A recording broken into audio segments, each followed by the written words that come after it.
प्रिय दर्शकों, आज हम भक्त और भगवान की एक अनोखी कहानी की बात करेंगे। प्रिय दर्शकों, वीडियो को ध्यानपूर्वक सुने। एक दिन एक अमीर व्यापारी किसी काम से एक गांव में जा रहा था।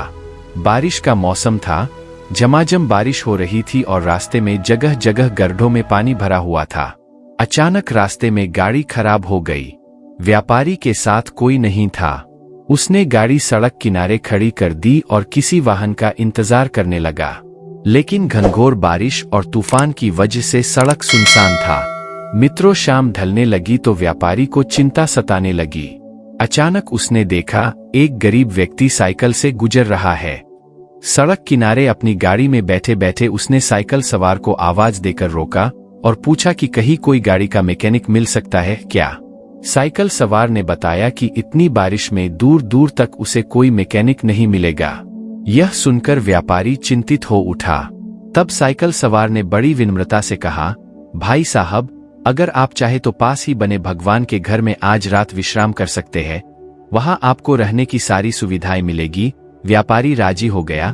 उसने सोचा कि आज रात मंदिर में ठहर कर अगले दिन सुबह वो गाड़ी मरम्मत का कोई रास्ता देख लेगा।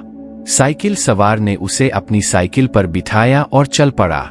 थोड़ी देर में दोनों एक छोटे से मकान के सामने पहुंच गए। साइकिल वाले ने दरवाजा खटखटाया तो एक स्त्री ने दरवाजा खोला। व्यापारी को संबोधित करते हुए साइकिल वाले ने कहा, यह मेरी पत्नी है। इस भगवान के घर में सिर्फ हम दोनों रहते हैं। हमारे बच्चे शहर में नौकरी करते हैं। आइए अंदर पधारिए और आराम से बैठ जाइए। थोड़ी ही देर में साइकिल वाले की पत्नी गर्म गर्म चाय नाश्ता ले आई। रात का खाना भी पकने लगा।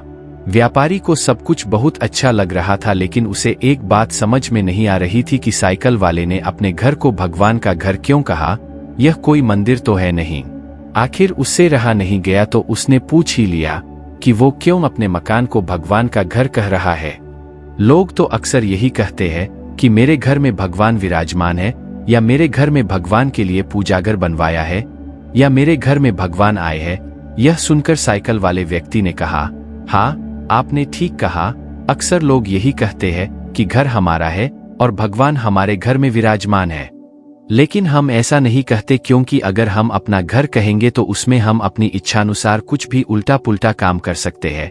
लेकिन अगर हमने भगवान का घर कहा तो हम वहां कोई गलत अनाचार वाले काम नहीं कर सकते और हमेशा उन्हीं सद्विचारों में रहते हैं जैसे हम सब मंदिर के अंदर होते हैं।